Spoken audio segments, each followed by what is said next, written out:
படத்தோட பேரு brimstone. 2016 release ஆன வக்ர புத்தியின் உச்சம் கொண்ட படம். அப்படி என்ன இந்த படத்துல இருக்கு அப்படிங்கறத முடிஞ்ச அளவு சென்சார் பண்ணி எல்லாரும் பாக்குற அளவு கொடுக்க முயற்சி பண்றேன். குடும்பத்தோட இந்த வீடியோவை பாக்குறத தவிர்க்கிறது நல்லது. படத்தோட ஸ்டார்டிங் சீன்ல ஒரு குடும்பத்துக்கு ஒரு தீ பிரசவம் பார்த்துட்டு இருக்கு. பக்கத்திலே ஒரு சின்ன குழந்தை நிக்குது. அதுவும் பிரசவத்தப்போ நமக்கு விசித்திரமா இருக்கு, என்னடா அது அப்படின்னு பார்த்தா அம்மாவும் பொண்ணும் இந்த மாதிரி பிரசவம் பார்த்துதான் பல போட்டுறாங்க. நல்ல விதத்துல ஒரு குழந்தைய டெலிவரி பண்ணி கொடுத்துட்டு சந்தோஷமா 2 பேரும் கிளம்பி போறாங்க. இதுல பிரசவம் பார்த்தால அவதான் நம்ம படத்தோட ஹீரோயின். பாவம் பேச முடியாது, சைகை மொழியில தான் குழந்தை கிட்ட பேசுவா. அதான் அந்த குழந்தை டிரான்ஸ்லேட் பண்ணும். அப்புறம் தன்னோட வீட்டுக்கு போறேன். மூத்த பிள்ளைக்கு அப்பங்காரன் துப்பாக்கி சுடுவது எப்படின்னு சொல்லி கொடுப்பான். இந்த வயசுல இது அவசியமா அப்படின்னு கேட்பாங்க. எப்படி இருந்தாலும் ஒரு நாள் பையன் கத்துக்கிட்டு தானே ஆகணுங்கிறாரு அப்பா. எனக்கு விருப்பம் இல்ல அப்படின்னு சொல்லிட்டு போயிடுறாங்க. அடுத்து சர்ச்சுக்கு போறாங்க. சர்ச்சில் ஃபாதரியார பார்த்ததும் நம்ம ஹீரோயின் அப்படியே ஆடி போறாங்க. ஹீரோயினோட குழந்தைக்கு உருவத்துக்கு மேல 2 மச்சம் ஒட்டாப்ல இருக்கும். அதே மாதிரி நம்ம ஹீரோயினுக்கும் கழுத்து பகுதியில அதே மாதிரி மச்சம் வரும். ஃபாதரியார பார்த்ததும் இவன் ஏன் இப்படி பண்றா அப்படின்னு தெரியல. அந்த ஆளு வந்ததுல இருந்து பாவம் மன்னிப்பு தண்டனை அது இதுன்னு பேசிட்டு இருக்கான். நொடிஞ்சு போயிட்டாங்க அவனை பார்த்ததும். அப்படி இவன் என்ன பெருசா பண்ணிட போறான் பார்த்தா பாதிரியார் வேற சொல்றாங்க. முடிஞ்ச வர அவரை தவிர்க்கிறான் நம்ம ஹீரோயின். பார்த்தா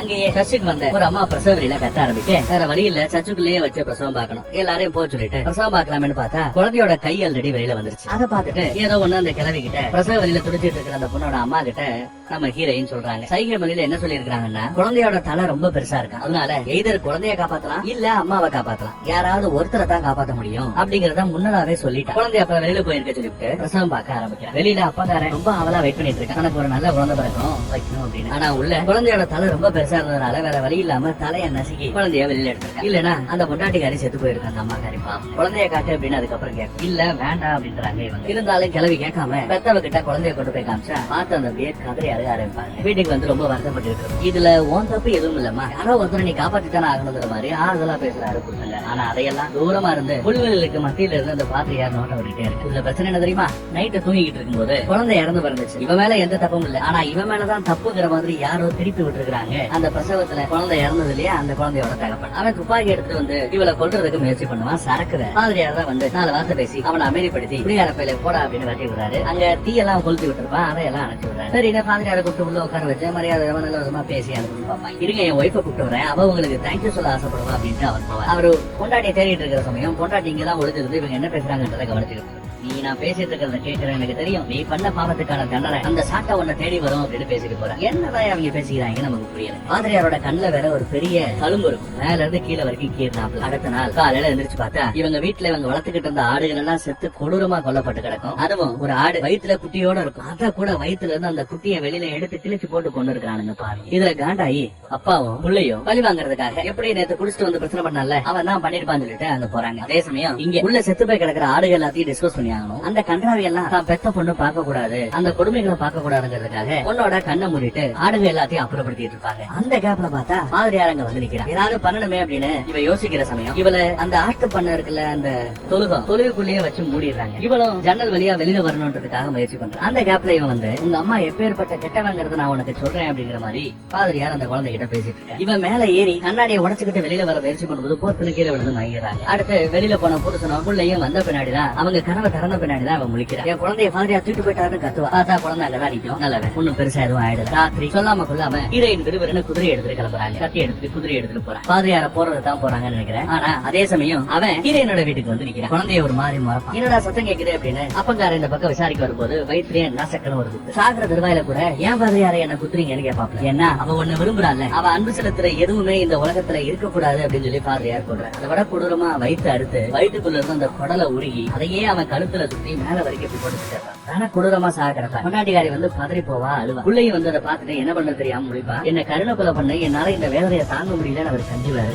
இவங்களுக்கு அந்த தைரியம் இல்ல. ஆனா பையன் கொஞ்சம் தைரியமா வந்து துப்பாக்கியால சுட்டு அப்பாவோட ஆசையை நிறைவேற்றுவான். அப்புறம் பாடியில இருந்து அந்த வீட்டுல இருந்து எல்லாத்தையும் எரிச்சிட்டு மூத்தவன் வண்டி ஓட்ட இவங்க 2 பேர் வண்டிகளை உட்காந்து அங்க இருந்து கடந்து போயிடுறாங்க. எரியிற வீட்டை சந்தோஷமா பாக்குறாரு இந்த பக்கம் பாத்திரியா. அப்படியே கட் பண்ண சின்ன பிளாஷ்பேக்ல நம்ம ஹீரோயின் தான் எங்கேயோ இருந்து தப்பிச்சு ஓடி வருவான். நம்ம முழுக்க அழுக்கா ஒரு மாதிரியா ரத்தக்கரையோட இருப்பான். அவளை ஒரு குடும்பம் போற வழியில பாவமே அப்படின்னு வண்டியில ஏத்திட்டு கூட்டு போவாங்க. சரி குடும்பமா இருக்கே நல்லபடியா பாத்துப்பாங்கன்னு பார்த்தா அந்த வண்டி ஓட்டுற பக்கி பக்கத்துல இருக்கிற ஒரு பிராத்தல் ஏரியால போய் இந்த குழந்தைய விட்டு போயிடுவாங்க. என்ன வந்த குடும்பம் போகுது அப்படின்னு பின்னாடியே ஓடி போவாப்பா. இல்ல இனிமே நீ இங்கதான் இருக்கணும்னு வாரம் ஒவ்வொரு புடிச்சு வச்சுக்கலாம். இனி வேற வழி இல்ல, இங்கதான் இருந்தாகணும், இந்த தொழில தான் பண்ணி ஆகணும்னு சுத்தி இருக்கிறவங்க எல்லாம் சொல்லுவாங்க. இவ ஆல்ரெடி வயசுக்கு வந்திருப்பான். ஆனாலும் அங்க இருக்கிற பொண்ணுங்க எல்லாம் இந்த உண்மையை வெளியில சொல்லிட வேண்டாம், அப்படியே மெயின்டைன் பண்ணுன்னு சொல்லி வச்சிருப்பாங்க. பார்ல சும்மா சரக்கு கொடுக்குற வேலை தான். அங்கேயே ஒரு நாய் இவதான் வேணும்னு அடம்பிடிக்கும். இல்ல ரொம்ப சிலவாகுங்கிற மாதிரி பார் ஓனர் பேசிட்டு இருக்கும்போது இவ மேல அக்கறையா இருக்கிற இன்னொரு பொண்ணு, யோ என்ன நான் வரையா அந்த குழந்தை எப்படியா அப்படின்னு அவங்க போவாங்க. ஆனா அங்கேயே ஒரு கண்டிஷன் போடுறாங்க, எனக்கு ஓகே, ஆனா அந்த ரூம்ல இந்த பொண்ணு இருக்கணும் அப்படின்னு கண்டிஷன் போட பார் ஓனரும் ஆமா தொழில கத்துக்கணும் இல்லையான்னு சொல்லிட்டு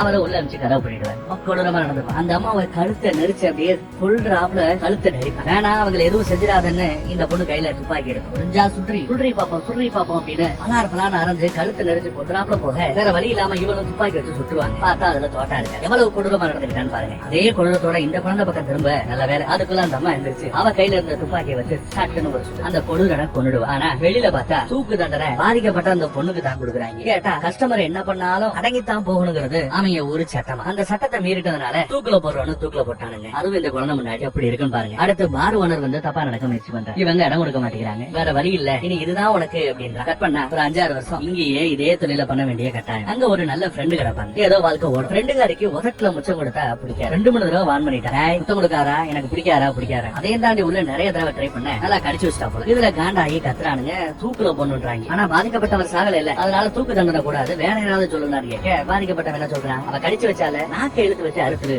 அப்படின்னு சொல்ல பார் ஓனரும் நாக்கை இழுத்து வச்சு அறுத்தாங்க. டாக்டர் வந்து செக் பண்ணி பார்த்துட்டு அதனால சரியா போயிடும், ஆனா இனிமே இவளால பேச முடியாது சொல்லிட்டு கையில சைன் மொழி, வாய் பேச முடியாதவர்கள் பேசக்கூடிய அந்த மொழி இருக்குல்ல சைக பாஷை, அதை பத்தி புக் இருக்கும். அதை படிச்சு ஃப்ரெண்டு கிட்ட அவ கம்யூனிகேட் பண்ணும். ஃப்ரெண்டும் தான் நண்பி கிட்ட பேசணுன்றதுக்காக அந்த மொழியை கத்துட்டா. என் நாக்கு அறுத்து அவனை கொல்லணும் அப்படின்னு ரேஞ்சுக்கு கொலவரியும் இருக்காங்க ஃப்ரெண்டுக்காக. அட் சேம் டைம் எனக்கு கல்யாணம் பண்ணிக்கணும், குடும்பம் நடத்தணும், குடும்பத்தோட வாழணும்னு ஆசையா இருக்குன்னு வேற சொல்லுவாங்க. அதே ஏரியால நம்ம ஊர்ல எப்படி தமிழ் மேட்ரிமோனி ஏகப்பட்ட மேட்ரிமோனிகள் இருக்கு இல்லையா, அதே மாதிரி அங்கேயும் ஒரு புரோக்கர் இருக்கு. அவரு வருமா தவறுக்கா குழந்தை இருக்கு கொண்டாட்டி இல்ல, இங்க இருந்து ஒரு 30 கிலோமீட்டர் தள்ளி போனேன்னா அவர் இருப்பாப்ல, அவருக்கு ஓகேன்னா நீ கல்யாணம் பண்ணிக்கலாம், இந்த அவர் வீட்டு அட்ரஸ் போட்டோன்னு எல்லாத்தையும் கொடுக்க. நானும் உன்னை பத்தி சொல்லியிருக்கேன், ஊம பொண்ணு ஒருத்தி வருவா, ஒரு நல்ல அலைன்ஸ் இருக்குன்னு, அவரும் உங்களை காத்துக்கிட்டு இருப்பாரு, உனக்கா காத்துட்டு இருப்பான்னு சொல்லி போட்டோ எல்லாம் கொடுத்தனுப்ப. அதை பார்த்து நல்லபடியா பேசிட்டு இருக்கீங்க. சரி ட்ரெஸ் எல்லாம் எடுத்து வச்சுட்டு ரொம்ப சந்தோஷமா அவ கிளம்புறா. போகும்போது நான் உன்னை கூட்டிட்டு போறேன்னு வேற சொல்லியிருக்கேன் நம்ம ஹீரோயின். எப்படி கூட்டிட்டு போவேன்னு கேட்டா நான் அக்கா நீ தங்கச்சி, அக்கா தங்கச்சியா போய் செட்டில் ஆயிடுவோம் அப்படின்னு பிளான் பண்ணிட்டாங்க. ட்ரெஸ் எல்லாம் எடுத்து வைக்கிறாங்க. ஆனா அந்நேரத்துக்கு எவனோ ஒருத்தங்க வந்திருக்காங்க, ஒரு பெரிய கை வந்திருக்காங்க, பெரிய ஏகப்பட்ட பணம் இருக்கா, மொத்த பேரையும் ஒரு நாளைக்கு வாடகை கேட்கறாங்க. எல்லா பேருக்கும் காசை பே பண்ணிடுவான், அதனால வெளியாட்டுல நான் உள்ளோட போறது இல்ல. அவன் வந்து தனக்கு வேண்டிய பொண்ணுங்களை கூட்டிட்டு போட்டான். அவன் சொல்ற மாதிரி ஒரு நாள் நல்லபடியா இருந்துட்டு வரணும் அப்படின்னு கண்டிஷன் போட்டுதான் பார் ஓனர் அனுப்புறேன். எல்லா பேரையும் செக் பண்ணி பார்த்துட்டு நம்ம ஹீரோயின் தான் வேணும்னு கேட்கறாங்க. வேற யாரும் இல்ல, சாட்சாத் இந்த மாதிரியா தான். கண்ணுல பாருங்க இன்னும் அந்த தழும்பு இல்ல, இன்னும் பைபிள்ல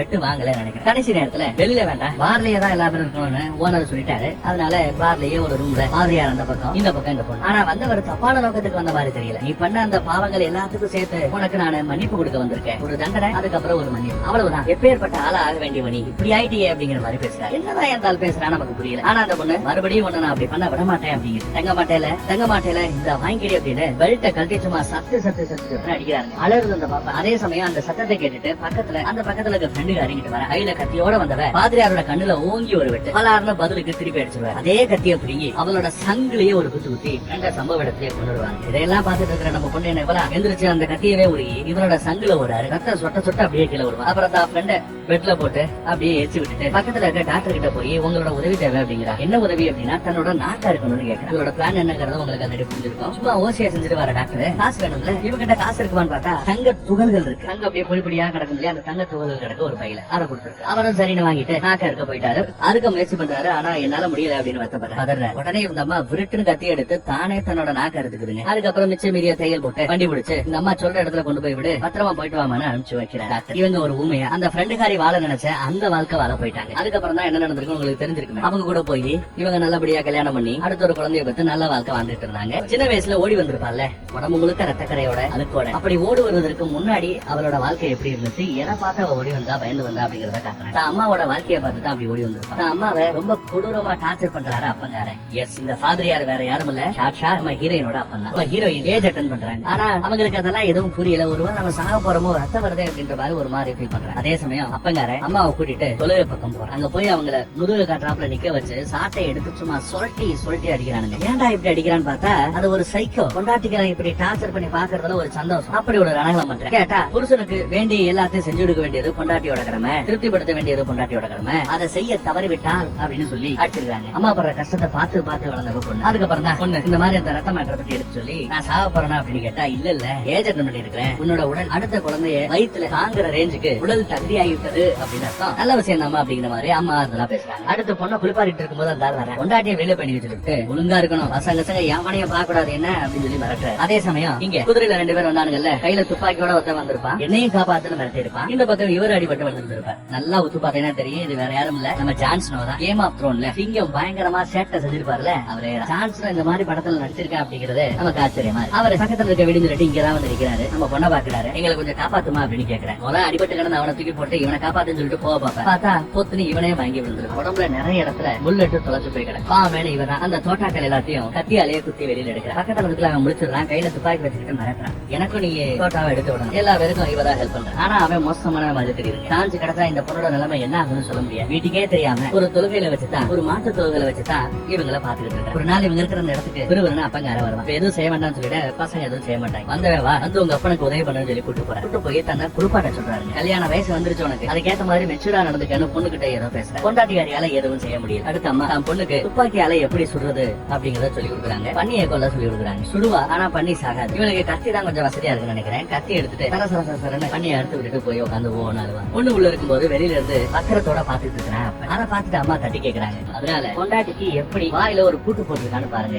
என்ன கொடுமை அது கேட்டா என் பொண்டாட்டி பாவம் பண்ணவ அவளை இப்படித்தான் தீட்டு பண்ணுவேன்னு அங்கேயே வந்து சொல்றேன். இந்த கொடுமையெல்லாம் தாங்கிக்க முடியாம அத்தனை பேருக்கு முன்னாடி சர்ச்சிலேயே மேல இருந்து கீழே தூக்குல தொங்கிடுது அந்த அம்மா பாவங்க. ஆனா பொண்ணோட நிலைமையை அவங்க யோசிச்சு பார்த்திருந்தோம். அம்மா செத்து போன பிறகு தான் நிலைமை எப்படி ஆயிடுமோ அப்படின்னு பயப்பட்டுக்கிட்டு இருக்கு குழந்தை. அன்னைக்கு நல்லா பயங்கரமா மழை பெஞ்சிட்டு இருக்கும்போது அப்பங்கார தூங்கின பிறகு ஓடி அந்த ஜான் ஸ்னோ அதை கட்டி பிடிச்சிக்கிட்டு கதறு. அது ரொம்ப நல்லவங்கிறதுனால குழந்தையாவே பாக்க இந்த பக்கம் வா ஜெபிக்கணும் அப்படின்னு பொண்ணை கூட்டு போய் ப்ரே பண்ண வேண்டிய இடத்துல ஆண்டவா என்னையும் என் பொண்ணையும் புருஷன் முண்டாட்டியா ஏத்துக்கங்க அப்படின்னு சொல்ல அந்த குழந்தை தெரிச்சு ஓட பாக்க மாட்டான். அம்மாக்கு போட்டாப்லயே இவளுக்கு வாயில கூட்ட போட்டு சர்ச்சுக்கே கொண்டு போய் கடவுள் முன்னாடி நம்ம 2 பேரும் கல்யாணம் பண்ணிக்கணும்னு சொல்லிட்டு வலுக்கட்டாயமாக கல்யாண மோதிரத்தையும் மாத்தி விட்டு பொண்ண பொண்டாட்டியாக பாக்குறாங்க. கல்யாணம் ஆயிடுச்சு, இனிமே நீங்க பொண்டாட்டி அப்படின்னு எடுத்து போறாங்க. முத நீ பண்ண பாவத்துக்கு உனக்கு பாவ மன்னிப்பு கொடுக்கணும்னு சொல்லிட்டு கூட்டு போய் முதுகுல சும்மா சலார் சாட்டையால அடிக்கிறான். இப்படி ரத்தம் சொட்ட சாட்டையால அடிக்கிறது தான் அவனுக்கு வக்கர புத்தி. அவன் மூடு செட் ஆகுமா.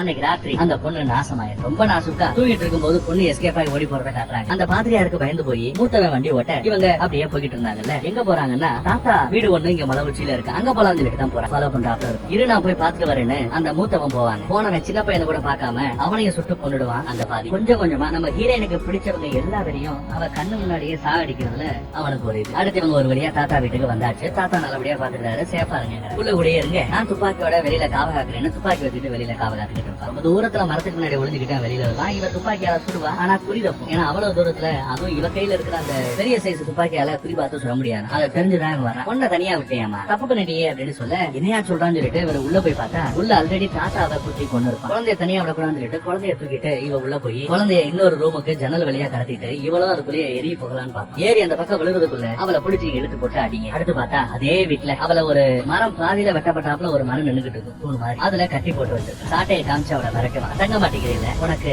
நான் பாடம் புகட்டுறேன்னு சொல்லிட்டு பக்கத்து ரூமுக்கு போறான். அங்க அந்த பச்சை குழந்தைய கட்டி போட்டு வச்சிருக்காங்க. கதவை திறந்தே வச்சிருக்கேன்னு சொல்லி நான் பெத்த பொண்ணோட கண்ணு முன்னாடி இந்த பக்கம் பேத்திய முதுகு காமிச்சாப்புல நிக்க வச்சு சாட்டை எடுத்து குழந்தைய கூட பார்க்காம சலா அடிக்க முதுகுல இருந்து ரத்தம் சதையெல்லாம் தெருக்கி அடின்னு அடிச்சுட்டு அதுக்கப்புறம் அடுத்த வக்கரத்தை அரங்கேற்ற முயற்சி பண்ணுவோம். அதுக்குள்ள நான் கையே உடஞ்சாலும் பரவாயில்லன்னு கஷ்டப்பட்டு அந்த கட்டையோட வெளிப்பக்கம் வரைக்கும் எப்படியோ கையை எடுத்துருவாங்க. கொஞ்ச நேரத்துக்கு முன்னாடி நம்ம ஹீரோயினை பிடிக்காம முயற்சி பண்ணும்போது அந்த ஒரு பர்டிகுலர் சீனை சொல்ல விட்டு ஹீரோயினை பிடிச்சி வெளியில தள்ளி விட்டுருவான். பிடிச்சி இழுத்துருவான். அதே சமயம் இவன் பின்னாடி போய் ஒரு பீரோல முட்டை பீரோக்கு மேல இருந்த சரக்கு பாட்டில் எல்லாம் அவன் மேல கொட்டி இருக்கு. அதான் நோட் பண்ணிருப்பாங்க நம்ம ஹீரோ. இப்ப அவனை போடுறதுக்கு ரொம்ப வசதியா அங்க இருந்த விளக்க கையில எடுத்து சாதாரண அவனோட கால வீசி எறிவாங்க. ஏற்கனவே அவன் உடம்பு முழுக்க சரக்கு பட்டிருந்ததுனால அது பெட்ரோல் மாதிரி சரக்கு தீ பிடிச்சு எரியும்ல, குபு எரியுதுங்க. அப்படி எரிஞ்சிட்டு இருக்கும் போது அப்ப கூட அவன் அடங்க மாட்டான், அழுக மாட்டான். உண்மையிலேயே இந்த உலகத்துல நரகம்னா என்னன்னு தெரியுமா? யாரையுமே அன்பு செலுத்த முடியாத ஒரு தன்மை இருக்குல்ல, அதற்கு பேர் தான் நரகம். அதுலதான் நான் இருக்கிறேன்னு பேசிட்டு இருக்கும் போது துப்பாக்கியால நச்சுன்னு ஒரு சுட்டு அந்த வயல அங்க கொண்டுடுறான். ஒரு வழியா தான் குழந்தைய காப்பாத்தி நல்ல வேலை தான் குழந்தைய காப்பாத்திட்டான்.